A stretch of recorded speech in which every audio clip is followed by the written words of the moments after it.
Well, it's not in alignment, but I have a front end put together. Problem is, I tried to use pieces and without making it custom, and this frame, this little weird perch, one, I don't have anything coming out to attach the shocks to, and this, just my weight, the leaf spring gives enough that the frame touches that alignment bar. So I think what I'm going to do is I'm going to cut the frame here maybe at a 45 on both of them, take that whole piece off, have it come up at a 45 and out over, and then round the end. So I'll have that for the shocks.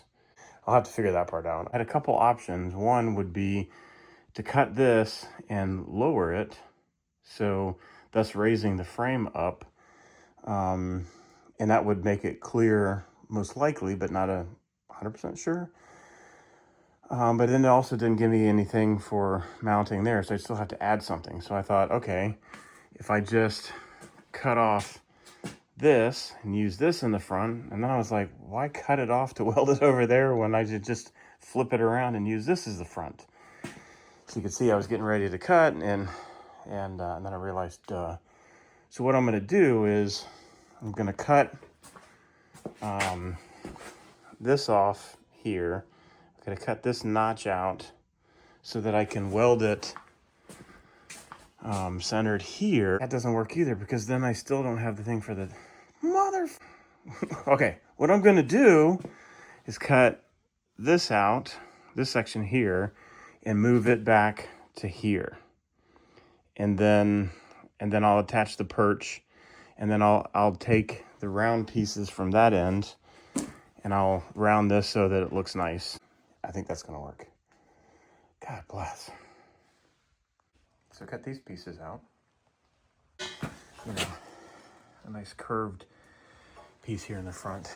Oh, not the prettiest fabrication in the world, but both caps are on. I guess I'll definitely be using some Bondo to kind of make it smooth. I tried to, do like they do on TV, where when they grind it down, it's all perfect, but I don't know how the hell they're doing that. And now to figure out what to do with that perch.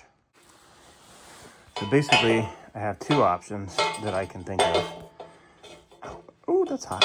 I weld it on here like this, and then the leaf spring goes over the top of where my thumb is. The other option would be then weld it on, so it's flush. Makes me a little nervous about the strength of it. So after consulting with a professional, I decided to go undermount it because I could get a weld across here, across the back, and up on both sides, so I could get it sturdy. And all right, well, the newer version 7 front end is in, but I have clearance. My leaf spring.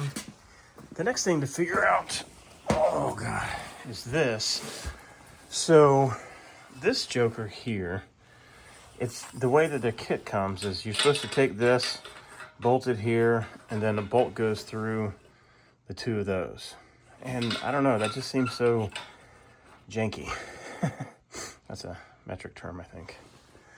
But, so I don't know. I mean, if I do that, it is good because it keeps this distance to here a little more room for my beetle hood to kind of come through and have space, because my hood of the beetle is going to come, over this. It does kind of dip down like a beak, so maybe keeping these out won't look as good, but it'll be a practical thing. I still have to figure that part out. And I'm also going to have, some kind of headlights out here, which I haven't figured out yet. I do have a couple like bullet style headlights that from an old truck that if they're not too big, I'm going to use those. So I may end up making something that comes up like this for the shock, and then has a a piece for the headlight to bolt to. So I think I'm gonna not worry about the shocks right now and focus on bringing the body in. This is pretty much how the hood is gonna sit. I'm gonna have to cut a lot of the Beetle front end out. But the hood coming in between the railing here and the axle, but you still see the front axle is oh my God, this is perfect. The height is probably pretty close to what it will, because that's about the angle of a Beetle hood, maybe a little down a little bit here.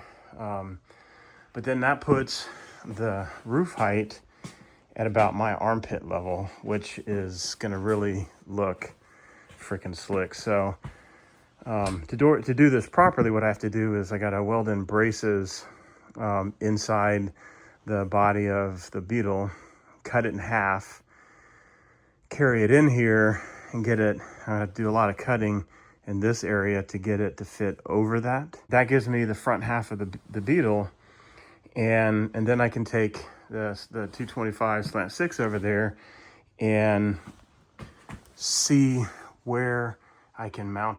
So this just gets more and more interesting. So going off the height from the lowest part of the engine to the oil pan to the tallest part, the engine will be able to go about this far forward, which gives me plenty of room. Ooh. I might even be able to get it farther depending on the height of this hood and the angle that it's at right now. But I have plenty of room to put the radiator in. And then means the back of the engine would be here, which is from a standard Beetle from here to the dash is 7 inches. This is actually, I think 9. So I'm only like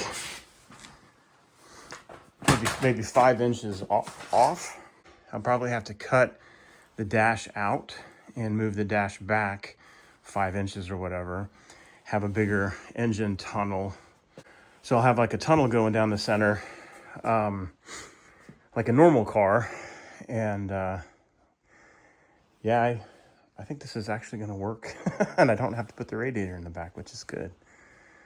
So thanks to my spirit animal, Ian Russell, and his envisioning tool philosophy.